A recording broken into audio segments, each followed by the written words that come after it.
Breaking news tonight, a beautiful young teen girl, Miranda, just turned 16.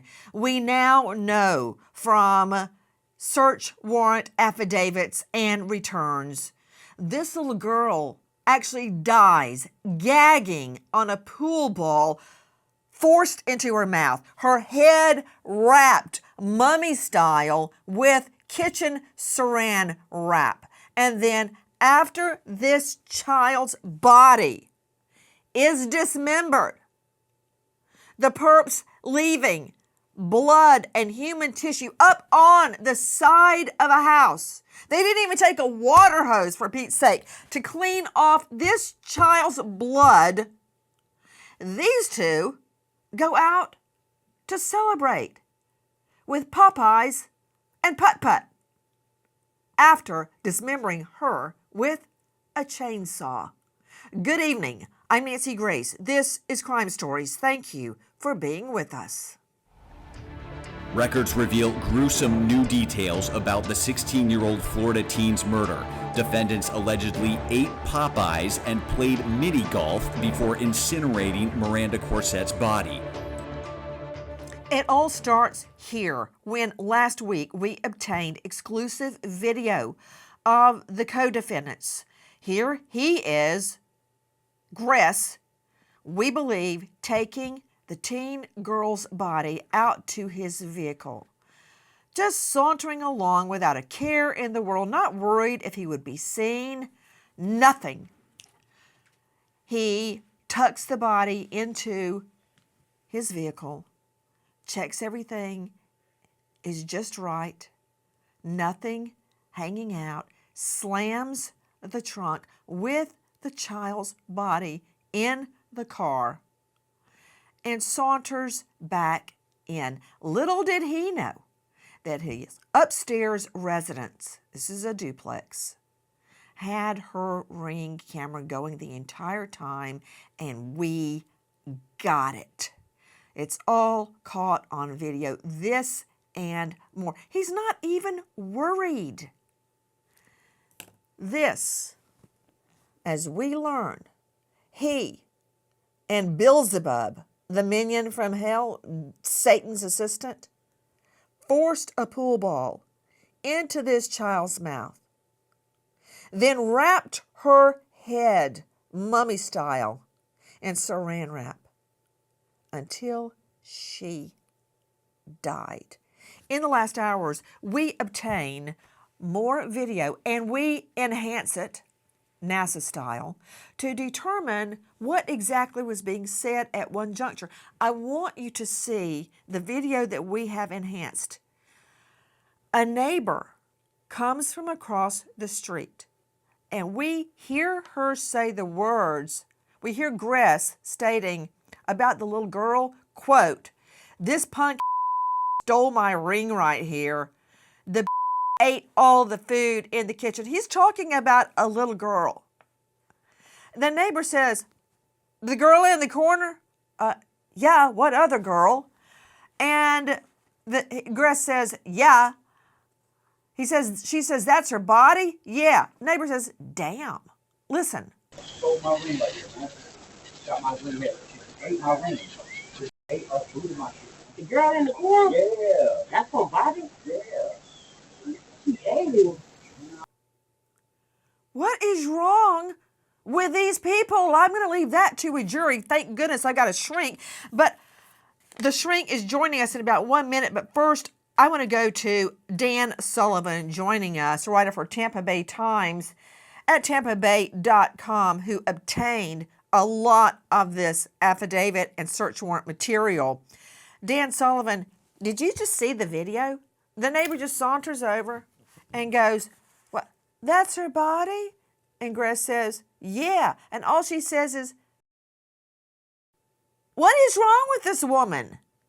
I can't answer that. I know that what the police put in the search warrant was that at least that neighbor and at least a few other people were aware that this girl was with him during this week. It's not clear. Hey, could clear. you put Dan Sullivan up? I want to rephrase I want to decipher, interpret what he just said. Dan Sullivan, guys, renowned writer for the Tampa Bay Times, states that his examination of court documents we've just obtained, they got it, revealed that at least 6 people knew the girl was, in his words, with Gress. Isn't it true, Dan Sullivan, that based on these court documents, an affidavit, a sworn affidavit of what the officer, the detective, learned, she wasn't just with him for an outing in the park. She was being beaten, lying naked in a corner, begging for help, and everybody knew it. All of these people knew it, and in my mind, are complicit with it. I mean, this neighbor sees her naked in the corner, Dan. I think it seems based on what's in the affidavit that people did know what was going on. It's not clear if every one of them knew the extent of what was going on, but it seems, I mean, there were a few people who received photographs that showed her in worsening physical condition throughout the week. And You mean she's getting beaten more and more and more, lying there naked in the fetal position in the corner? I'd say that is worsening condition. yeah, it is, according to what's in the search warrant, that they did receive photos of what was going on. Like I say, though, it's not clear if everyone that saw her knew the extent of what she was going through, but some of them, it seems had reason to believe that there was something, very wrong happening. Yeah, something called child abuse, child and murder. Well, you're right. It is murky. And, right now, what I'm trying to figure out, Dan Sullivan, I'm trying to figure out the appropriate charges for these 6 ghouls. Because right now, they're not charged. But believe you me, Dan, there is a way. There is a way. I mean, when you get sent pictures, this technical legal phrase, a-hole, sent pictures of the little girl, a little girl. Dan, did you know my twins just turned 17? My daughter weighs about 90 pounds. She's nothing but lip gloss and eyelashes. This girl's 16. 16, Dan. And beaten to a pulp. And these people send photos. The man, Gress, sends photos of the little girl to various people lying there beaten and naked in the corner. Did you just say, Dan, that the photos got worse? The photos show her in increasingly worse physical condition, and he kept photoing her and sending them from his phone. Yeah, that is what the police wrote in the search warrant, that the photos showed her in increasingly worse physical condition. As far as whether anyone else might be charged, I don't know. Our local state attorney here, Bruce Bartlett, said that that's a possibility and that they're looking at that. I don't know if they might need any of these people to testify as witnesses and what factor that might play in. Absolutely. You're right, Dan. You're thinking ahead. You're like 5 steps ahead of most people, maybe 10, because these 6 people, I'm not a betting person because I've got children put through college. I don't want to waste my money on the slots. But if I were a betting person, I would bet that these 6 people are either going to be state's witnesses or co-defendants. Mark my words. They can all be thrown in the same pot to stew as far as I'm concerned. Again, they're all presumed innocent. Dan, isn't it true the affidavit reveals that the defendants, quote, searched the girl's body cavities? That means her mouth, for a stolen ring that really hadn't been stolen at all. Isn't that true? They did this to this little girl? Yeah, there is one part of the affidavit that describes that And it does seem, based on what's in the affidavit, that Mr. Gress apparently felt very strongly about this ring and believed that Miranda had taken it, done something with it, and really wanted to find it. There was some information from one of the Really other wanted to people. find it up her. That's according to the affidavit. That is what he's alleged to have done. There was some information from one of the other people involved that they believed that that Miranda had nothing to do with this ring, and that it was actually the co-defendant, Ms. Brandis, that Brandis. had the ring all along. Yeah, isn't it true? The ring that Brandis, there she is, straight out of hell. Isn't it true that Brandis, that the ring was, quote, found suddenly in Gress's car, and Brandis intimated to the third roommate that she had taken it, so Gress would get angry at the little girl and get rid of her? Yeah, there was something to that effect in the search warrant, and this was after the girl had that they had disposed of her body. You know what? We're spending a lot of time talking about the ring, and frankly, Dan Sullivan, I don't give a flying fig about the ring. That was just a pretext to beat this child. We're now learning from the affidavit that you obtained that Gress has a history of targeting, let me just say, troubled women and girls. We know that Miranda had lost both of her parents suddenly. She's a little girl. Lost both of her parents at a young age and moved in with Grandma. And Grandma was so happy that Miranda had a Valentine's Day date. That date is with her alleged killer, Gress, who lured her online. Speaking of the ring that was a pretext for abuse, torture, and murder, listen to what the neighbor who saunters over and sees the girl and does nothing. We have managed to enhance the video from the upstairs residence ring cam, and I want you to hear what she says. Now, remember, her last words you heard were, "That's her body?" Listen to this. No, you stole my ring, huh? Well, how the hell you gonna get it out of her? I'm trying to figure out right now. Don't kill her. I don't want to see the police up in here.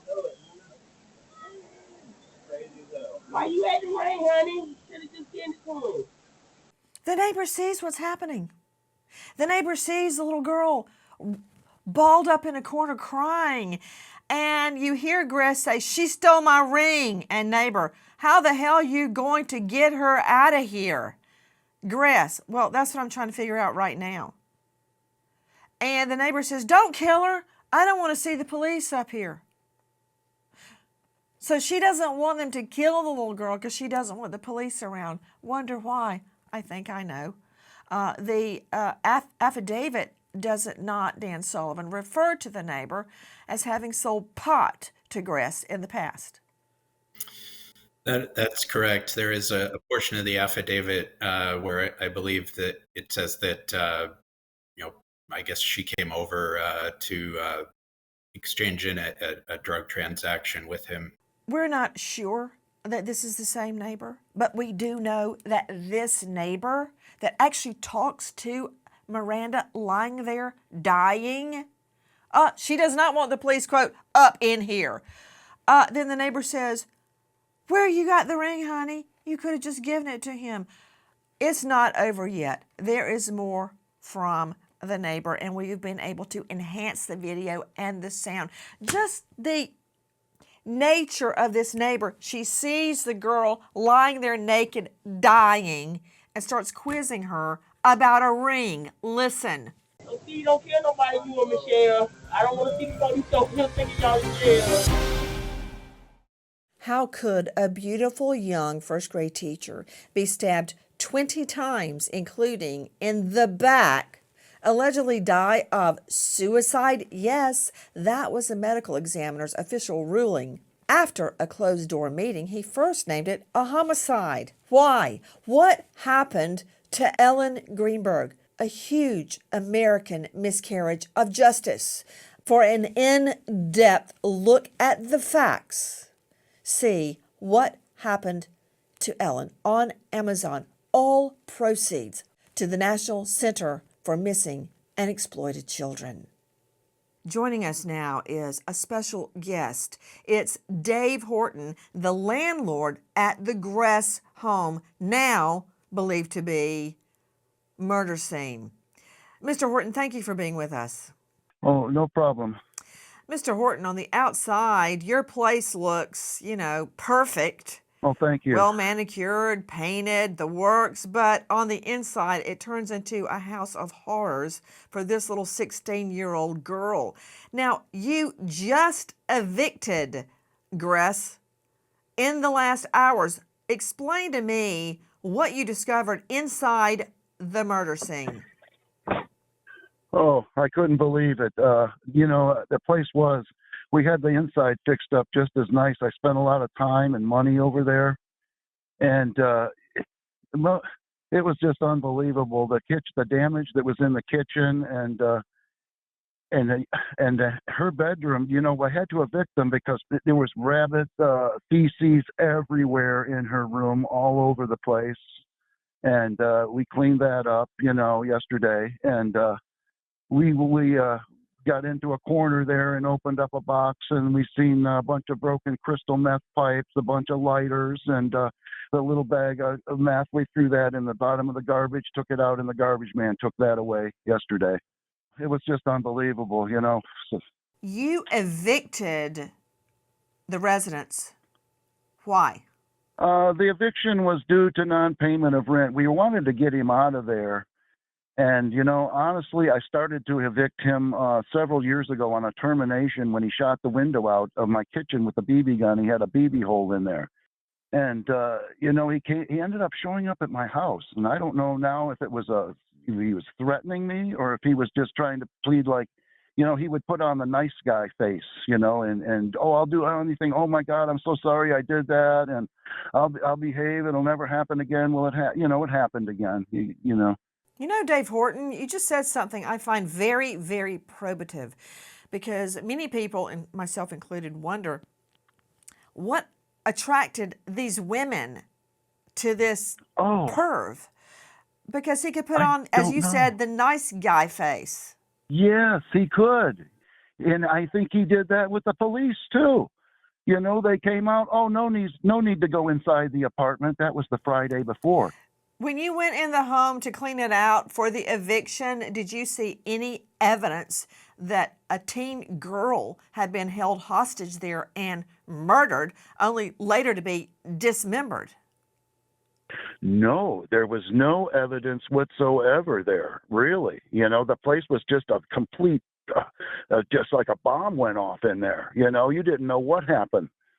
I understand that the mother came by and the only thing she cared about was the parrot. Yes. Now, how I ended up renting to him was through a friend of mine, and he had called me originally years ago and said, he knew Steve's mother. And apparently he kind of helps Steve's mother. He likes Steve's mom, and they hang out, whatever. And he had called me, and he says, Dave, is the parrot still over there at the house? And I knew it was at the animal control. And I says, no, it's still there at the house. And she goes, it was a $3,000 parrot. I'm thinking, I've got about $6,000 in damages. We got a dead 16-year-old girl, and all you're worried about is the damn bird, the mother. So when the mother came out, Preach it, brother, preach it. She's all upset about the bird, and the girl was tortured for days. I know, well, lying there in a heap in the corner, naked, bruised. Did you know that according to witnesses, your resident, your tenant, would take pictures of the little girl like lying there all bruised and send them to people? And as he continued to send them to people, Mr. Horton, every time there would be more bruises and she would look worse and worse and worse, and nobody did a thing. I can't believe this, man. I can't believe it. I heard he sent pictures to the mother too. No, yeah, so I had the police detectives greet his mother when she came out there. She thought she was getting the bird, but she got to talk to them, and that's when she found out about the murder and everything else. She didn't even know about it, until then, when she drove out there. Well, wait a minute. She got the pictures of the little girl naked, beat up in the corner, and she didn't know anything was going on? That's what I was told was on the news yesterday. I'm not sure, Well, somebody lied to you, man. They did? Well, yeah, she's getting pictures of the little girl, Miranda, just turned 16. We're showing pictures of her as a little girl right now, curled up in a ball in the fetal position in the corner, picture after picture after picture, and every time there'll be more bruises and more beatings on the girl. And so she cannot, with a straight face, state, hey, I didn't know anything. Where's my parent? Wow, unbelievable. You know what? I bet a jury's going to believe it. And reminder, everyone, all of this bunch of people innocent in the eyes of Lady Justice until proven guilty in a court of law.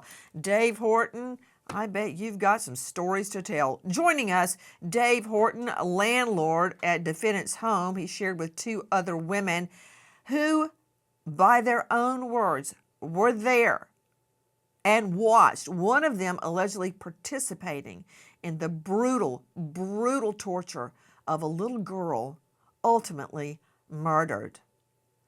Mr. Horton, you better get that place in spick and span perfect condition, because I predict a jury is going to want to see the scene.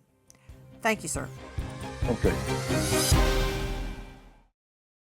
Please join us on our mission to find missing people, especially children, to solve unsolved homicides. If you're on the go, catch us on your favorite podcast app, where you can get all of our content, where we, in our own way, seek justice. Details emerge on 16-year-old Miranda Corsette's death. Documents reveal accused murderers ate Popeyes and played mini golf after torturing and holding Miranda captive for a week. Popeyes, putt-putt, and a chainsaw. You know, when I graduated law review from law school, I never thought that I would put those three ideas in one sentence, much less a pool ball.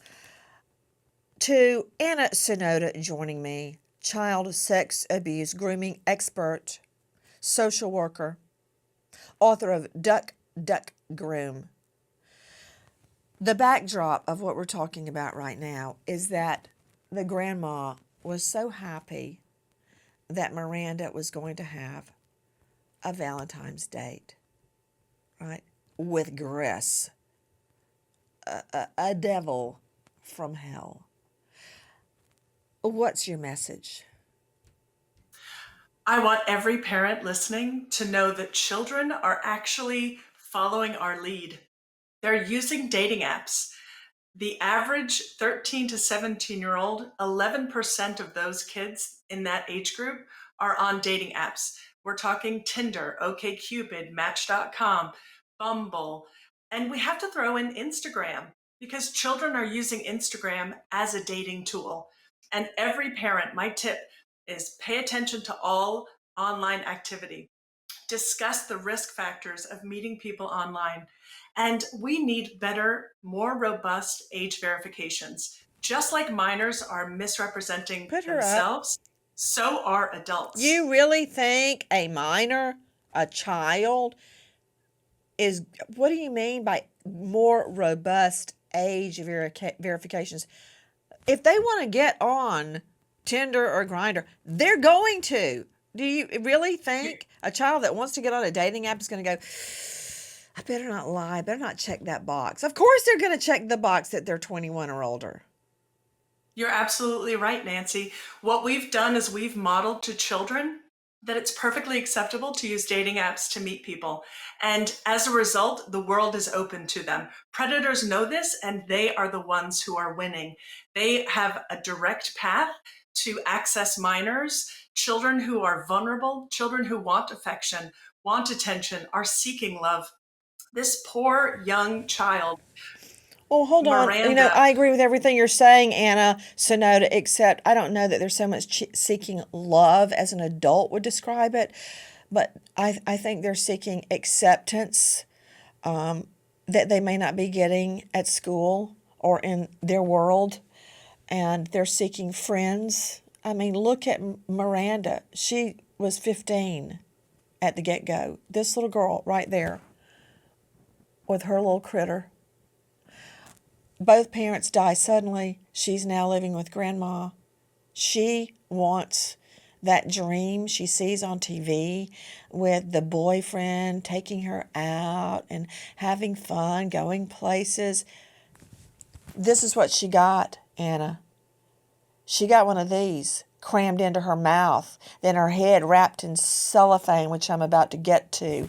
So I don't know if more robust age verifications are going to help anything, but I think it's more on the parents to stop it. But this grandma, I mean, what did she know? She probably doesn't even know what Google is, for Pete's sake. I want to go quickly to Dan Sullivan. Dan, we're learning so much from the documents. As a matter of fact, listen. Court documents show that at least 6 people knew Steven Gress and Michelle Brandis were holding 16-year-old Miranda Corsette against her will and beating her. Gress allegedly sent photos of Miranda covered in bruises to 3 people, including his mother. Gress's mom denies viewing the photos, but admits to police that her son tried to tell her about Miranda. She shut down the conversation, telling her son that she didn't want to know. At least 2 neighbors also saw Miranda in distress at the home. And finally, a woman living with Gress and Brandis stood witness to a week of torture, Miranda's murder, and the cleanup. Isn't it true, based on the documents that you obtained at Tampa Bay Times, that after the child was murdered, transported in the trunk, we see them all packing the car like they're going on for a weekend in the country? They go where, Dan Sullivan? Well, according to what's in the search warrant affidavit, they went putt-putt golfing and to Popeyes to eat fried chicken. The affidavit states that I guess they went there because it was Brandis's birthday that day. But whoa, wait. Repeat. They said the affidavit states that it was Brandis's birthday, so they went to eat fried chicken at Popeyes and putt-putt golfing. Joining me right now is Paul Duffy, senior consultant with Group 9 Security Consulting and Training, former deputy inspector with the U.S. Marshal Service. You can find him at group9.us. Paul, thank you for being with us. Yes, Quick question regarding the evidence in this case. The photos are going to be damning. They're going to have to be obtained off of cell phones or from the cloud. But Dan Sullivan has just described these ghouls from hell taking the little girl. And Dan, did they go out for Popeyes and putt-putt before or after the dismemberment of this child? Yeah, the way the affidavit is written, it sounds like it was after they had dismembered the girl's remains that they went golfing and to Popeyes. Okay, Paul Duffy. Popeyes, and I believe it was Congo River. Correct me if I'm wrong, anybody on the panel. Congo River putt-putt. Popeyes and putt-putt is going to be a treasure trove of evidence, because it's my belief that they dismember the body at Brandis's mother's house, and the mother and the granny nanny are in there, and they can hear a chainsaw outside. What do they think is happening? Human tissue and blood is found on the side of Michelle Brandis's co-defendant mother's house. But after they dismember her, and correct me again if I'm wrong, Dan Sullivan, they put her dismembered remains back in the car. And to celebrate Brandis's birthday, he wanted to make her feel special. They go to putt-putt and Popeyes. Playing putt-putt, how many rounds did they play? did they keep score? Were they like, whoa, I got a hole in one? And then I'd like to find out from the drive-through, or did they eat inside? I'd like to see the video of them eating a fried chicken while this girl, chopped up, is in the car. What did they talk about at lunch? Did they talk about where we're going to dump the body? I want to see the video. What about it, Paul Duffy? That video would be compelling in court, Nancy. It would paint a picture that they were remorseless and depraved, and add to the indications that this is perhaps not Steve's first rodeo. Speaking of the evidence, speaking of that video, I pray to heaven, Paul Duffy, and I learned this the hard way in the Chandra Levy case, where Chandra Levy, you remember the D.C. intern that was murdered, the high-rise where she lived in D.C. would restart and tape over surveillance video like every 72 hours. And I could have learned a lot if I had known when she left her apartment for the last time. Was she dressed up to go out? Was she, did she look like she was going jogging? Was she with anybody? Could I see her go out and get in a cab, and I can find that cab, and I can find where she went from that cab driver? You know, every cab is identified with a number.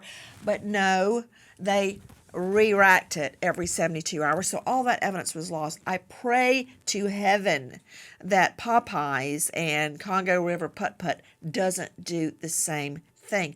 Is there any chance they would store that in the cloud, even if they, tape over?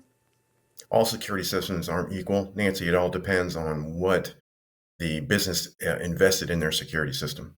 Paul Duffy, you and I can explore the ins and outs, the intricacies of saving digital data on the cell phones, the nav system in the car, and I think there was one. Toll roads. Florida is full of toll roads where I'll get video of them just driving happily along, going on their merry way with the child's dead body in the trunk. I want it all. I want license grabbers showing their route to Brandis's mother's house. I want to find out if there's surveillance video at the mother's house. Is there stoplight cam? Is there anything that I can show this jury to corroborate testimony?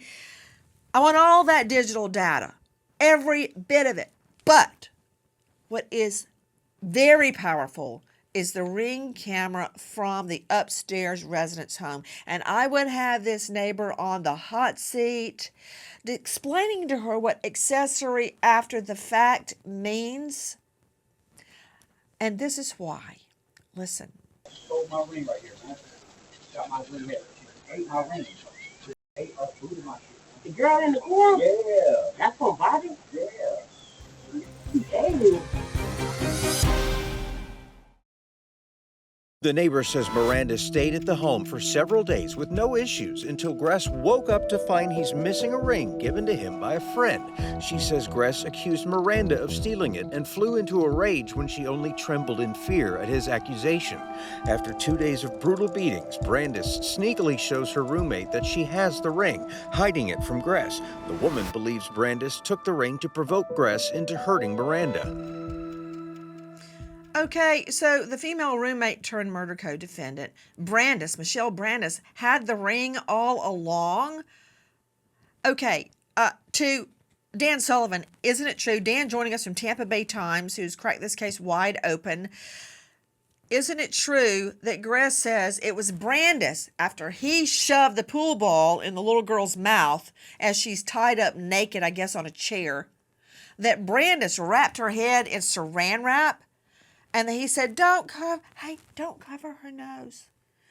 But she did cover her nose. And that Gress says, he rushed over and punched holes in it so she could breathe, but she was already dead. Isn't that in the affidavit?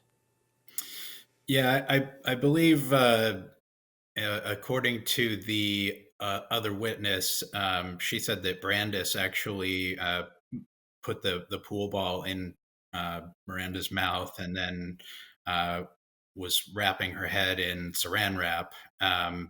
And there was some discussion about Gress saying that he wanted to put holes, or not to cover her nose, and wanted to put holes in the wrap so she could breathe, but couldn't get her to her quick enough.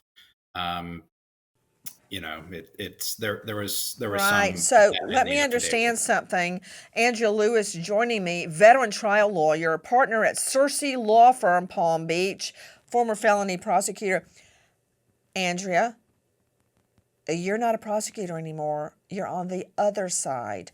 So let me understand, is Gress going to somehow, oh, they're all doing this. They're all pointing the finger at each other, and we've got more video to show you of that. But Andrea Lewis, I see Gress swooping in with a she done it, and I tried to save her. I tried to punch holes in the saran wrap. Why did you let saran wrap get wrapped around her head to start with? So what is he going to try to blame Brandis, and Brandis is going to blame him, and the roommate's like, I had nothing to do with this? Nancy, I am sure that that's what they're going to try to do. But here's the problem with that, right?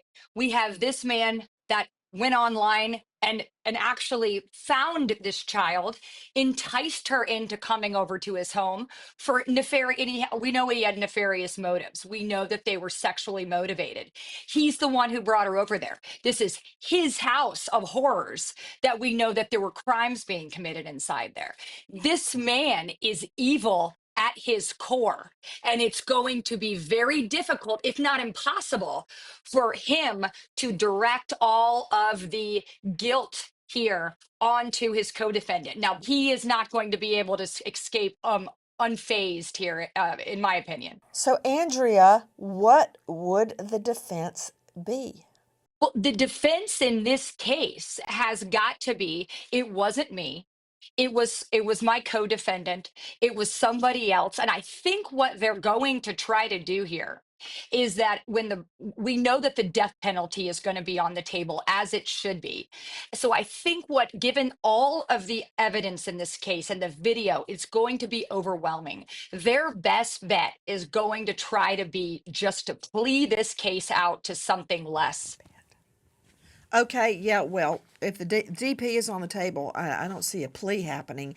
And in addition, I imagine either the first or the last witness, if I was trying the case, it would probably be the first witness, although that would be going out of chronological order, which the jury really likes. Dr. Kendall Crowns, I think the jury needs to know at the get-go the COD, cause of death of this little girl. Dr. Kendall Crowns is a renowned medical examiner joining us out of Tarrant County, that's Fort Worth, Texas.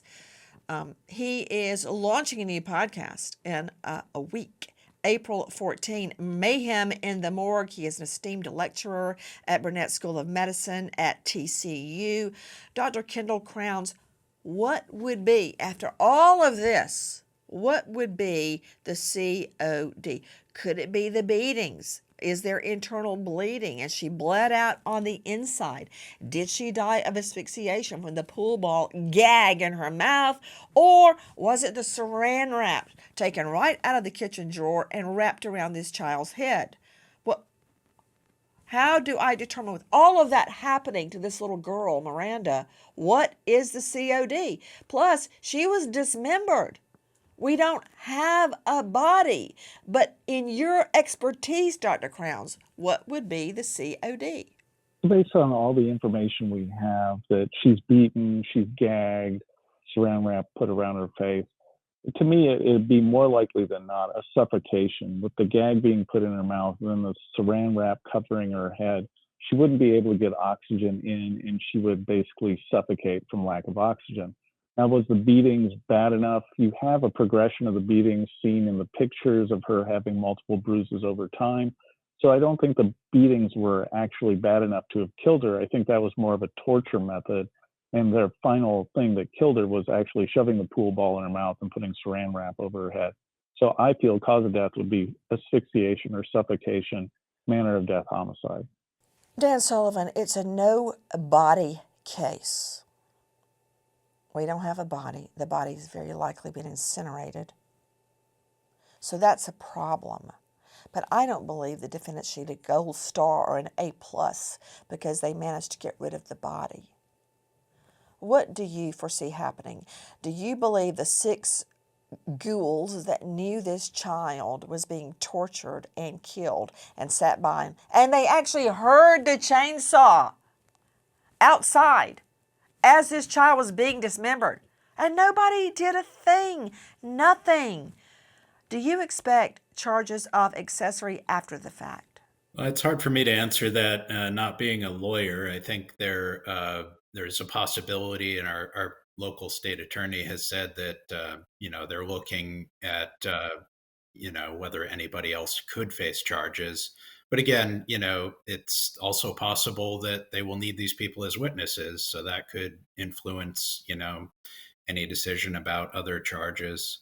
It's also unclear, at least with the upstairs neighbor, the one who had the surveillance video, if she, was aware of what was going on. It doesn't seem like she was, but it definitely seems like there were other people who were aware that Miranda was in trouble.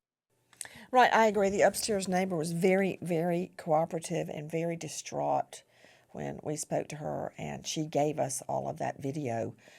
We wait as justice unfolds, and now we remember an American hero, Special Agent Derek Bear, USPS Office Inspector General, killed in the line of duty. A U.S. Coast Guard vet, served LA law enforcement 15 years, leaving behind a wife-turned-widow, Lenica, children Alexander, Evelina, and Vivian. American hero, Special Agent Derek Bear. Thank you to our guests, but especially to you for joining us as we seek justice for Miranda. Nancy Gray signing off. I'll see you tomorrow night, 6 and 9 o'clock sharp Eastern. Until then, good night, friend.